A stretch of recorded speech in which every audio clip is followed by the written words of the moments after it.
the most interesting 49ers we have covered. Okay, I'm going to do this. Interesting doesn't mean nicest or ones I liked. Right. It just means interesting. Colin Kaepernick, I don't like him. I'm not sure that he's a nice person. And I think he had a very bad influence on the team, changing the focus from football to social injustice. I'm not saying social injustice is unimportant, but this was a football team. It was not a political party. And yet, what he did on that team, the outsized influence he had, how I believe he brought the team down, how he certainly brought down Chip Kelly and dominated him, took away the locker room from him. It's one of the most unusual circumstances in sports I ever was encountered in 37 years of being a columnist. So I would say, for all the wrong reasons, Kaepernick was absolutely fascinating.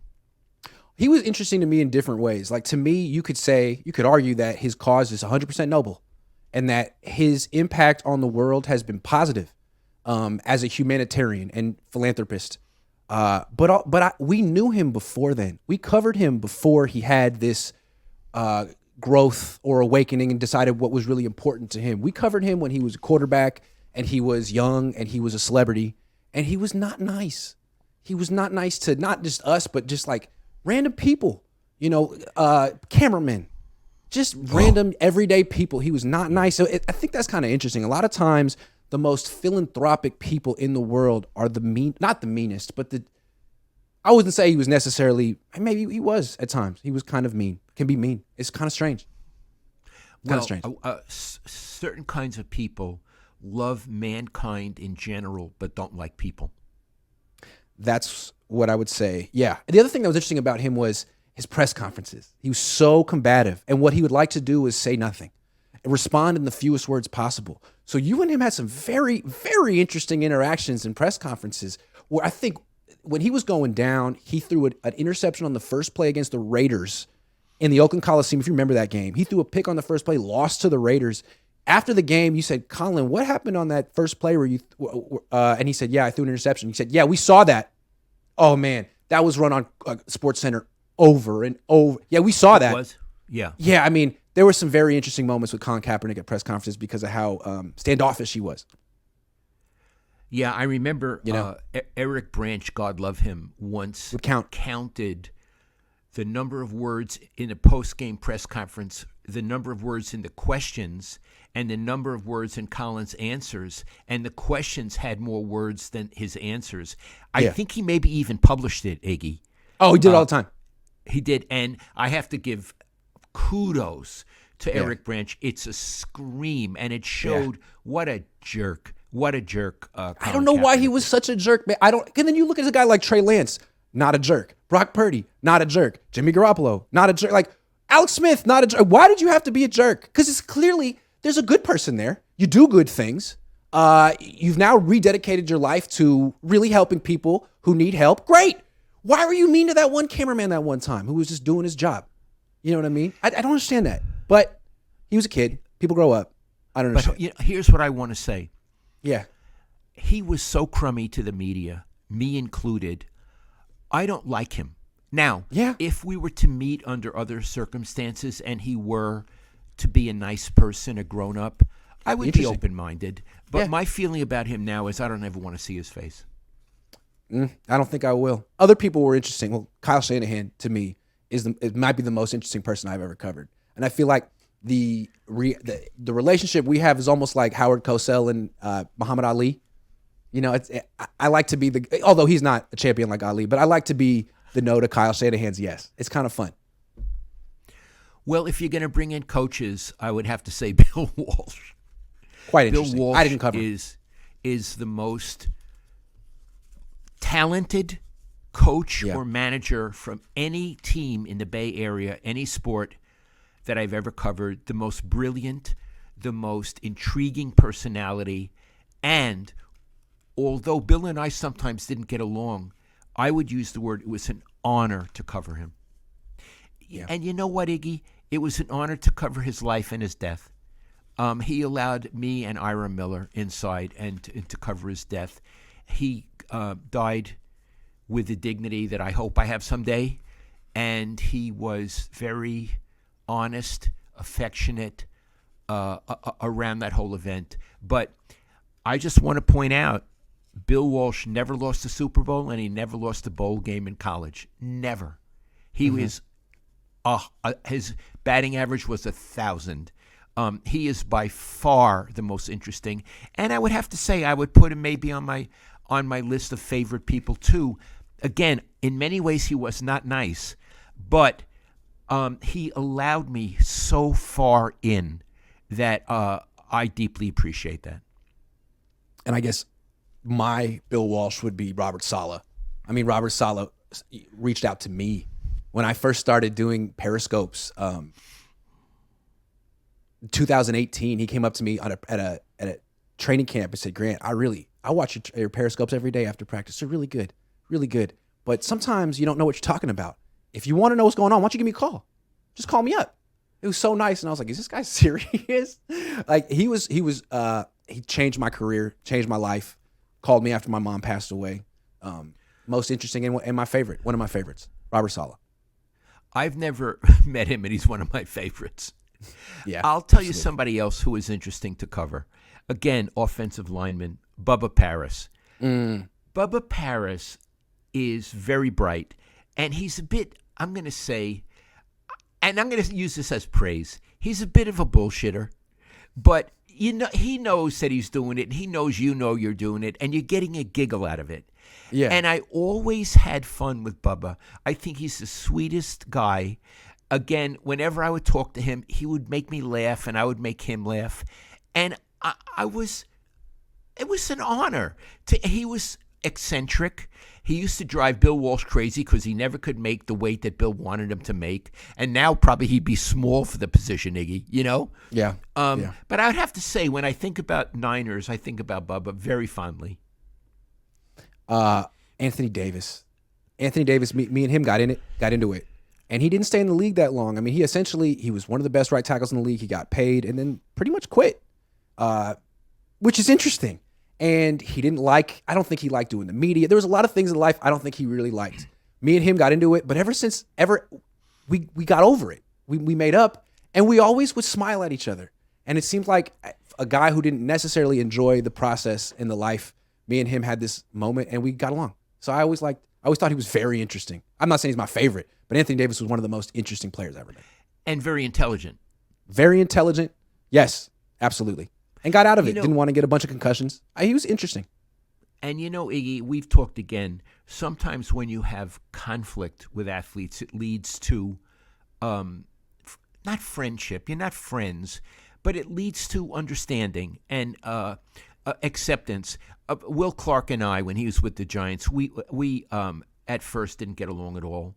But now, I mean, when we see each other, we give each other a hug, and there's great respect for having worked together all those years ago. Iggy, can I tell what really happened with Anthony Davis, or would you like me to skip over that? Sure, you can tell it.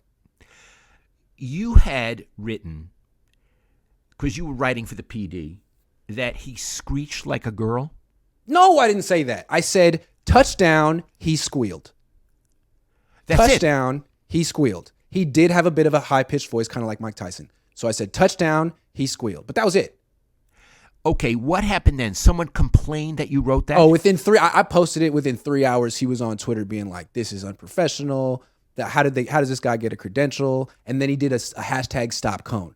It went viral. It was trending for 3 days. And he wouldn't stop. He was tweeting at me for 3 days. And I think finally, like 3 or 4 days later, we decided to respond.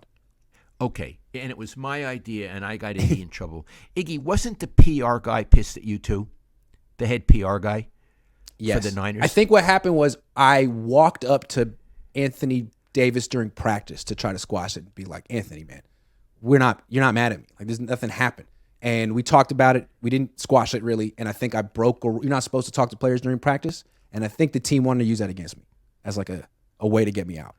But then here's what happened. I said to Iggy, he's writing so much about you. He can't stop writing. Why don't we establish a Anthony Davis Literary Prize, Writing a writing contest. prize, right? Yeah. And then we start. You did that, and then the 49ers pulled your credential. Well, what we said was, Anthony Davis objects to the word squealed. So why don't you rewrite the sentence and put in a different word and explain why it should be better? That was the writing contest. They pulled the credential for that. And Yeah. the PR guy, who I will not name, but I do not like, and he's Not there anymore. I will not like, Yeah. pulled his credential for no goddamn reason that I could Right. understand. Because Yeah. all it was satire and a joke, and journalists are allowed to do that, especially since it had been Anthony who had been on the offensive. So Right. my paper, the managing editor, Bob Swafford, was pissed because Yeah. now they had pulled the PD off the Niners. He called the league, explained what happened. The league told the Niners, give him his goddamn credential and shut up. That's what happened. That's what happened. Good story. Another person that's extremely interesting, I got to say this, and I mean it, Javon Kinlaw. Javon Kinlaw is one of the most interesting people I've ever met. And I want to remind people, me and him and John Lynch had a half-hour sit-down discussion that's private. But it was one of the most interesting experiences of my life. So, Javon Kinlaw, wish him all the best. Okay. I'm going to end mine with Joe Montana. Okay. Joe and I have never been close. In fact, whenever I see Joe, he doesn't even use my name. Hi. So, I mean, I think there's probably some old business that from 40 years ago that he hasn't gotten over. But, wow. I mean, I have never in my life seen a quarterback, except maybe Patrick Mahomes, in other ways, do what Joe did. And what was interesting was Joe may have been the most fascinating athlete I ever watched. But as a person, he was kind of normal. You know what I mean?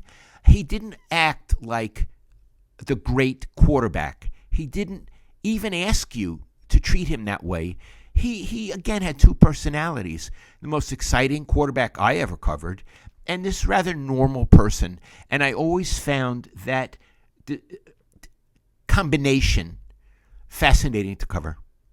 Yeah. So a few months ago, that day that Jim Harbaugh was at the Niners, we thought they were going to bring him down for an interview. Harbaugh. Bring who down? Harbaugh. So we're down before the game in the auditorium where they have the post-game press conferences. In walks Joe Montana, and we're not prepared for him. So he sits down, and we're all kind of trying to fumble in and trying to think of things to ask him. And so he's doing his interview, sitting there, and then Harbaugh walks in like 5 minutes later. He's standing there politely waiting for the greatest quarterback of all time to finish.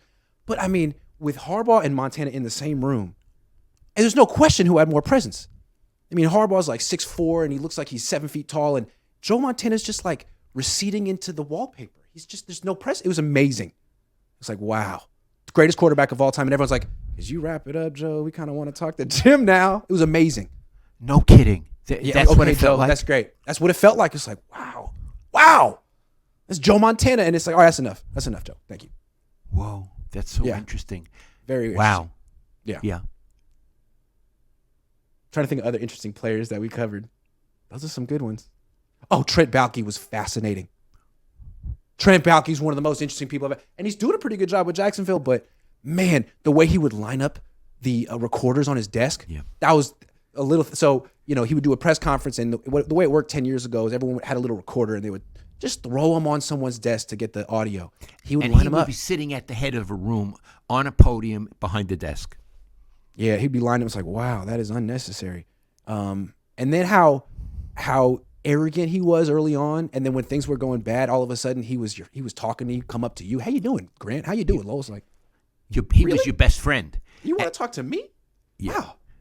Because he wanted media support. It's like he was now throwing you a curveball, and you could see him gripping the seams. It's like, it's a little too late for that, Trent. I don't know, buddy. Yeah. I don't think so. But he was actually he was so funny. He was like just a scout.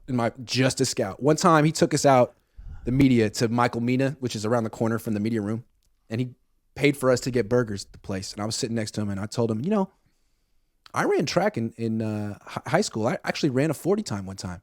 I said, I ran a 4.5. And he goes, 4.5 what? He really wanted to know what my 40 time was. 4.5 what? So, hey, Can we tell the story about him and Colin Kaepernick in St. Louis? Oh yeah. Can Go you ahead. do it? Yeah, I mean, this was, I think, 2013. They were on the way to going back to the NFC Championship. They were on the way to maybe the Super. No, it might have been the season after the Super Bowl. I think it was the season after the Super Bowl. They're in St. Louis. It's a second down. Colin Kaepernick has the ball, doesn't throw, scrambles for like 4 or 5 yards.